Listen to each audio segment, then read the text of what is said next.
Airline employees reveal all of the juicy secrets you need to know about traveling in the air.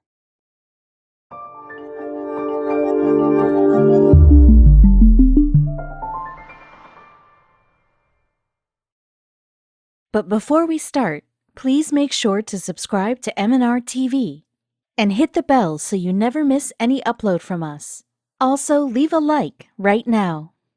While flying in an airplane, have you ever wondered what goes on in the minds of the flight attendants and the people working on the plane? There are actually so many things that go beyond the workings of a flight that has probably never crossed your mind. This flight attendant was someone who actually went against protocol, revealing the secrets about flights that would probably stun you. If you're curious by nature, we suggest you take a look at what she had to say. Do you trust your pilots with your lives? Well, when they are carefree and reassured that our pilots are awake, alert, and on the job, you might be surprised to learn the actual truth. So when we entrust them with our lives, there is something that Jack Stevens ended up confess. The hotels they put us in now are so bad that there are many nights when I toss and turn. He revealed that some nights get very rough and that they barely get enough sleep. He complains about the hotels that they are kept in, revealing that they're in bad neighborhoods, they're loud, they've got bed bugs, and there have been stabbings in the parking lot. Obviously, these are not places where one could get a sound sleep, especially after knowing about all the things that have occurred. There have been so many changes regarding how air travel is executed. It is certainly not what it used to be. The priorities that have been placed have varied if you compare to what was held important in the past. There is one good example that shows what is considered important these days. The only thing that matters now is not the fact that passengers actually make it onto the plane.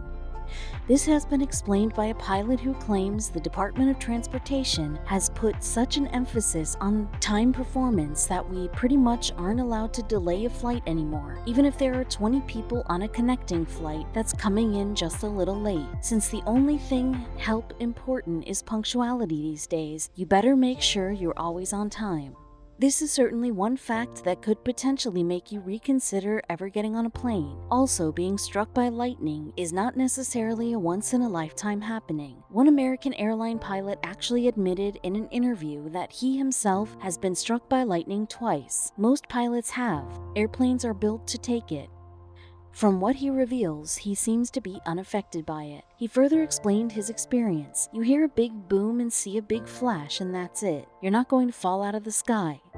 There's a notion that every plane gets struck by lightning at least once a year, so you have to make sure that the plane you are traveling on does not get unlucky while you're on board. We sincerely hope that this does not frighten you too much. If you thought holding your baby on your lap while boarding a flight is safe, we seriously suggest that you reconsider this. There is actually so much potential danger that you're putting your baby in, and although airline regulations allow babies till the age of 2 years old to sit on their parents' laps, a majority of the pilots agree that this is generally not safe. Why so? So holding a baby in your lap is similar to holding your laptops. Your babies are in danger of flying straight up into the air if in case your plane hits dangerous conditions like turbulence, updraft, impact, or deceleration. So it is advised that you do not risk it and to quickly get your baby strapped in. You certainly would not want anything of this incident to happen to you, right? Like we just mentioned, it is fairly common in the airline industry to use polite euphemisms to do away with bad situations. Even in the case of zero visibility, you will always get a reassuring response. They would most likely tell you that it's a bit foggy out there. So next time you hear this, we assure you that things are not always as they seem to be, meaning they could be for the worse. This can be proven by what they call water landings. Actually, it only occurs when the pilot decides it is the last chance for survival. Then he would crash land the plane into the water like we have seen Sully Sullenberger with Flight 1549 on the Hudson River. One pilot has confirmed the truth behind these water landings. It's called crashing into the ocean. While traveling, be it on the road or in the air, we want to stay in the most comfortable position possible. We all know that there is a trick for where to sit for the ride to be smooth. There's a secret trick to sitting in the spot with the best temperature while traveling on a plane. So if at any point you have traveled and you are not satisfied with the temperature, let us tell you what to do. A tech pilot at a regional Texas airline has explained what to do when these situations arise. The general flow of air in any airplane is from front to back. So if you're really concerned about breathing the freshest possible air or not getting too hot, sit as close to the front as you can.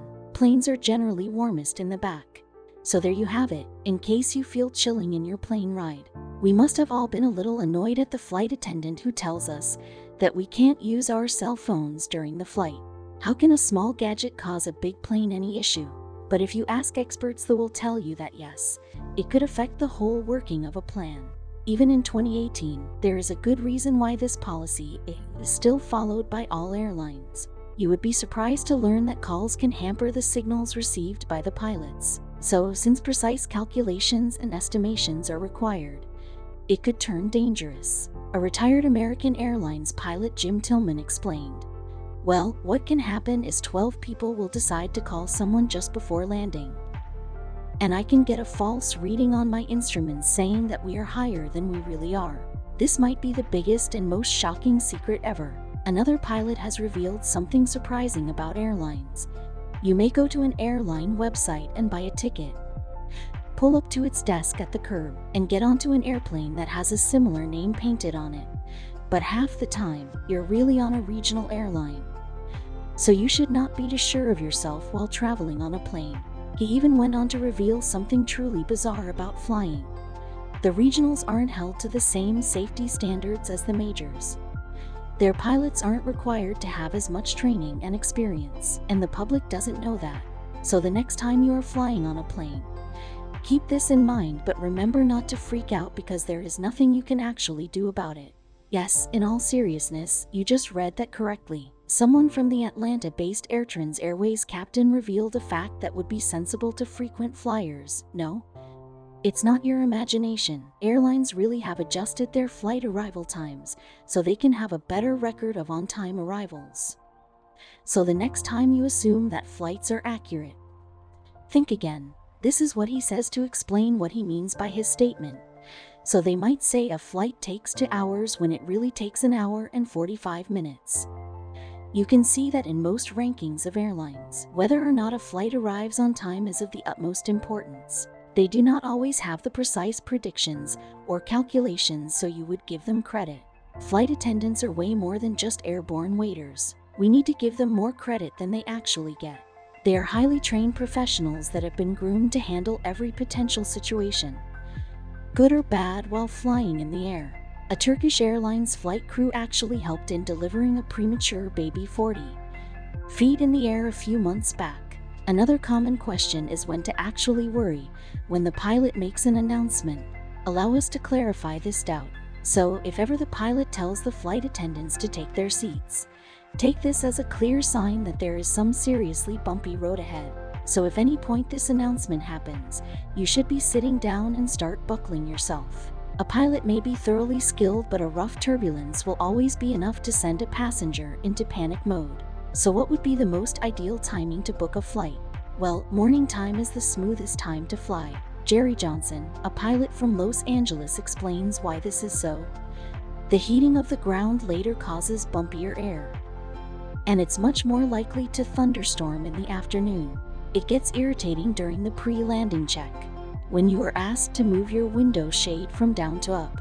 Have you ever thought of the reason why this is done just before the landing?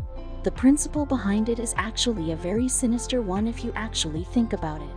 In case a crash or emergency landing happens, the flight attendants must be able to see from the windows. Accidents usually take place during takeoff and landing. Turbulence that happens due to air pockets while flying over regions like mountain ranges cannot be controlled by the pilots. Hence, a rough flight does not necessarily mean that the pilot in charge is bad at his job. He is not in charge of the weather, so you cannot put the blame on him. However, the way a pilot lands is how one can judge his expertise. You should always compliment a pilot based on his landing. Even though turbulence takes over the whole entire plane, there are regions where the rocking is actually lesser. So if you feel you are a nervous flyer, we advise you to always book your seat over or near the wing. Pilot Patrick Smith, who is the author of Cockpit Confidential, has confirmed the bumpiest place to sit is in the back. A plane is like a seesaw. If you're in the middle, you don't move as much. Do you want to know the real reason why laptops should be kept away during a takeoff and landing? We don't make you stow your laptop because we're worried about electronic interference. It's about having a projectile on your lap. I don't know about you, but I don't want to get hit in the head by a MacBook going to 100 miles per hour. Reveals airline pilot Patrick Smith. Jack Steffen, a U.S. Airways captain, has something to say about the FAA rules. He claims, like the fact that when we're at 39 feet going for 100 miles an hour in a plane that could hit turbulence at any minute, can walk around and serve hot coffee and Chateaubriand. But when we're on the ground on a flat piece of asphalt going 5 to 10 miles an hour, they've got to be buckled in like they're at NASCAR. You might be surprised because updrafts are actually what you should worry about. A plane flies into a massive updraft, which you can't see on the radar at night. And it's like hitting a giant speed bump at 500 miles an hour. It throws everything up in the air and then down very violently. That's not the same as turbulence, which bounces everyone around for a while, explains John Nance, who is an aviation safety analyst and retired airline captain. We all know that the cost-cutting measures have been implemented at every turn. This could actually even compromise safety. A pilot has gone on to reveal this. Airlines are always looking at the bottom line. And you burn fuel carrying fuel. Sometimes if you carry just enough fuel and you hit thunderstorms or delays, then suddenly you're running out of gas and you have to go to an alternate airport. Pilots are aware that confirming that a situation is bad could lead to panic among the passengers. So pilots often use code words to avoid the passengers' knowledge and inform the flight attendants. One good example would be that in place of saying, "One engine has just failed," pilots would switch it to, "One of our engines is indicating improperly." This would definitely keep the passengers from getting too worked up. It turns out, cockpit catnaps are quite common. Moreover, the airlines are not against it as one would assume. Los Angeles-based former airline captain and current airline accident lawyer John Greaves has spoken about this and explained, "Do pilots sleep in? Definitely. Sometimes it's just a 10-minute catnap, but it happens. It certainly sounds better for a pilot to take a quick power nap instead of barely being awake. A uniform usually exudes competence. You might think that it is a good idea to ask for directions when you spot a pilot in uniform. Let us tell you that this is actually a bad idea." A pilot who works in Charlotte, North Carolina, reveals, "I may be in uniform, but that doesn't mean I'm the best person to ask for directions in the airport. We're in so many airports that we usually have no idea. There are a certain jargon and lingo that only industry insiders know. Pilots are known to have somewhat of a secret language that only he and his crew would understand." Examples would be, blue juice equals the water in the bathroom toilet, as in no blue juice in the lav.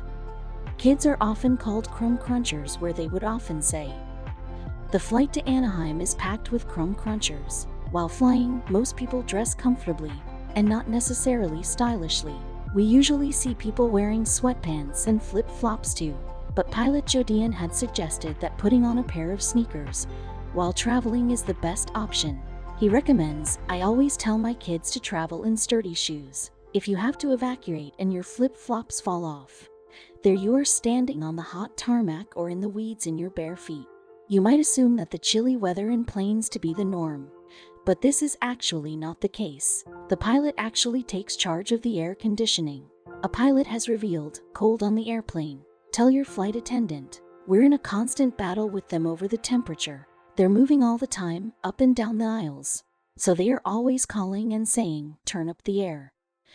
But most passengers I know are freezing." The best perk that coming along with working for airlines would definitely have to be the free tickets. Time has definitely changed this. A pilot from South Carolina explains, "I give them only to my enemies now. Sure, you can get a $1,000 airfare to Seattle for $100. But since you have to fly standby, it will take you 3 months to get back because you can't get a seat."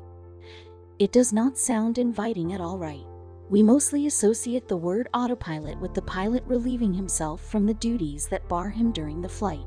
However, a pilot has clarified that an autopilot is not what he had been led to believe. People tend to think the airplane is just flying itself. Trust me, that's not true. It can fly by itself sometimes, but you've always got your hands on the controls waiting for it to mess up. And it does mess up, he revealed. Pilots are definitely not 100% investing their attention on flying the plane. They have to keep in mind what goes on in the cabin as well. Whether or not it is for security measures is clarified by this pilot. We're not sitting in the cockpit listening to the ball game. But when I fly to Pittsburgh on a Sunday afternoon, the passengers send the flight attendants up at least 10 times to ask us the Steelers' score. The treatment of pilots in flights have gone from bad to worse in recent times. They are usually very exhausted while flying and would take cat naps in the air. There is yet another reason why you should feel bad for them. Pilots are starving. A pilot of a regional carrier confessed. Sometimes the airline won't give us lunch breaks or even time to eat. We have to delay flights just so we can get food. Look at this man who actually covered himself with a plastic bag to ward off any germ that he could potentially be exposed to. Even though this may be an extreme effort, we must not forget that some people do get sick after flights. A pilot was quoted saying, "Always assume that the tray table and the button to push the seat back have not been wiped down, though we do wipe down the lavatory." Even though there are a ton of people who fear flying, the truth of the matter is that many people are prone to serious accident, injury, or death while traveling on the road. Pilot Jack Steffen can back this up and explains. People always ask, "What's the scariest thing that's ever happened to you?" I tell them it was a van ride from the Los Angeles airport to the hotel. And I'm not kidding.